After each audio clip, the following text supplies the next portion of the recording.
The thing they don't tell you about grief is that it's not just when someone dies. When someone dies, we expect to grieve, we expect to be sad, we expect to cry.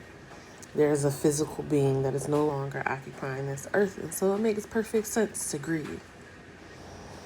But grief is not just about death, it's about change, it's about transition.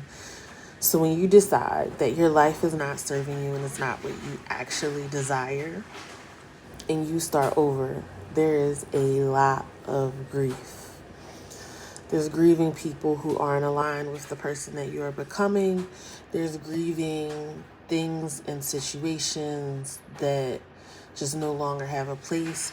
There's grieving the choices of the past that were the best at the time, but were not the best for you.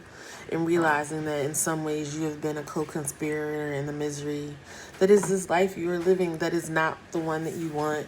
And so you have to grieve the past mistakes that you made, but you also have to grieve that now you're spending quite a bit more time alone. Not necessarily lonely, but alone, because what used to serve you doesn't serve you, and you haven't found what serves you yet.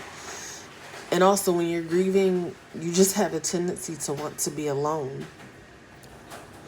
And so the thing they don't tell you about grief, even when you are grieving change and transition that you brought upon yourself, is that it's not linear. From one moment to the next, you could be joyful and then sad. You could be excited and then glum.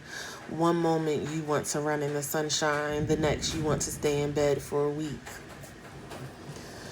You don't have to do it alone, and you won't be alone forever.